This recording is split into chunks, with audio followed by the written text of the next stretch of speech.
Vishwajeet classes. आज हम लोग जानेंगे एक विशेष चैप्टर के बारे में पढ़ रहे हैं जो हिंदी के 100 मार्क्स इंग्लिश से तैयारी हम लोग करने जा रहे हैं।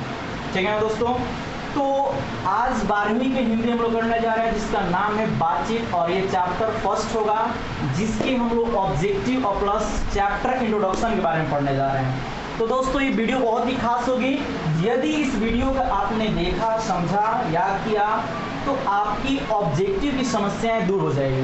मैं जानता हूं और आप भी जानते हो कि आपका 50% ऑब्जेक्टिव है और 50% सब्जेक्टिव है। तो दोस्तों पहले हम लोग क्या करेंगे, इसका ऑब्जेक्टिव करेंगे, उसके बाद सब्जेक्टिव की तरफ हम लोग बढ़ेंगे। चलिए हम लोग स्टार्ट करते हैं।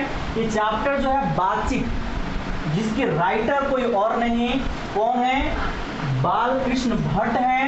और इन्होंने इस चैप्टर में बातचीत के बारे में कई महत्वपूर्ण लाइंस बताए हैं। आखिरकार बातचीत होता क्या है दोस्तों, मैं बताना चाहूंगा।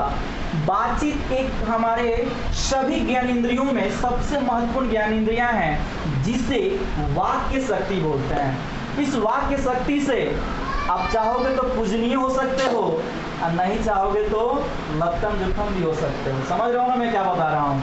यानी आपका वाणी सही है तो आपकी प्रशंसा है, यदि आपकी वाणी में थोड़ा सा फेर हुआ तो समझ जाना कि बैंड के साथ साथ क्या क्या बजेगी और आप ही जानते हो।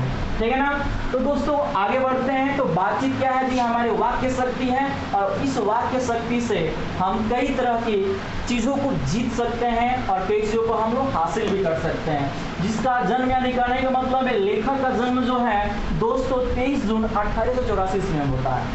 ठीक है ना। और ये जन्म कहीं और नहीं, ये हमारे इलाहाबाद में इनका जन्म है। याद रखिएगा, कहाँ पर इसमें चर्चा नहीं किया गया है, आप याद रखिएगा इनका जन्म इलाहाबाद में हुआ है। और इलाहाबाद कहाँ है दोस्त, यह आपका यूपी यानी उत्तर प्रदेश में है। ठीक है ना। इनके मृत्यु के बारे में बात किया जाए, निधन के बारे में बात किया जाए तो 20 जुलाई 1914 ईस्वी में आपके याद होगा प्रथम विश्व युद्ध शुरू हुआ तो 1914 में इनकी मृत्यु उसी टाइम होती है। ठीक है ना। और इनके पिता का नाम बता दें दोस्तों, पंडित बेनी प्रसाद भट्ट है। याद रखिएगा भट्ट, पंडित बेनी प्रसाद भट्ट हैं। और इनका माता का नाम है पार्वती देवी भट्ट। याद रखिएगा। ठीक है दोस्तों, भट्ट जी हिंदी के गद्यकार हैं। गद्यकार आप पढ़ते हो लिटरेचर, हिंदी लिटरेचर हो या इंग्लिश लिटरेचर हो, सब में आपको गद्य पढ़ने को मिलता है। गद्य का मतलब होता है प्रोज। क्या होता है, प्रोज होता है। अब प्रोज यानी कहने का मतलब है यह एक निबंधकार है, इसके अलावा ग्रंथकार हैं, पत्रकार हैं, उपन्यासकार हैं और नाटककार हैं। दोस्तों ऑब्जेक्टिव में पूछ देगा कि बातचीत के लेखक कौन है। बालकृष्ण भट्ट जन्म कब हुआ, पिता कौन है, या ये भी पूछ सकता है कि भट्ट जी एक डैश थे तो क्या क्या थे, नाटककार थे, निबंधकार थे, पत्रकार थे, उपन्यासकार थे, गद्यकार थे। इस सारे के सारे उपलब्धियां कहा जाए हमारे किसी और को नहीं, हमारे चैप्टर के लेखक पंडित बालकृष्ण भट्ट को जाने जाते हैं इस रूप में।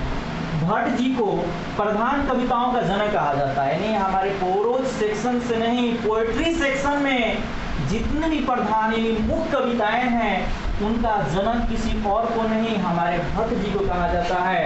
हमारे भट्ट जी कहीं और के नहीं, भारत के उत्तर प्रदेश राज्य के इलाहाबाद शहर से, यानी समझ लो वहाँ से निवास करते हैं।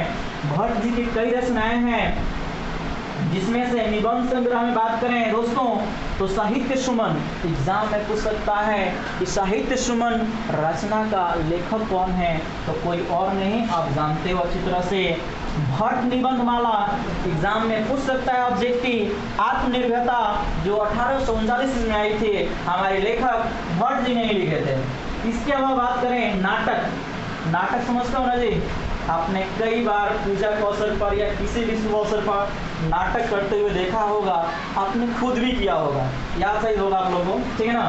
तो पद्मावती, नव दंपति स्वयंवर, शिक्षादान, चंद्रसेन, इंग्लैंडेश्वरी और भारत जननी, रेल का विकट रेल, बाल विवाह आदि इस प्रकार के सभी नाटक ने कोई और नहीं, हमारे किसने लिखा है, हमारे याद रखिएगा बालकृष्ण भट्ट ने लिखा है।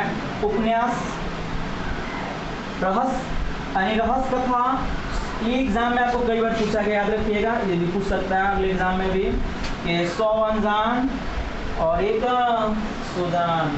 10वीं में पढ़ेंगे लोग हिंदी कि कभी अपने आंसू को किसके पास पहुंचाना चाहते हैं, याद होगा, सुजान के पास ही पहुंचाना चाहते हैं। 10वीं की हिंदी कविता का है। नूतन ब्रह्मचारी, सद्भाव का भाव इत्यादि इस प्रकार से कई नाटक जो हैं हमारे भट्ट जी ने लिखे हैं, ठीक है। इसके अलावा अब हम नेक्स्ट वीडियो में इनके ऑब्जेक्टिव करेंगे जो इसमें बहुत ही काम करने वाला है, ठीक है ना दोस्तों। चलते हैं, फिर मिलेंगे नेक्स्ट वीडियो में।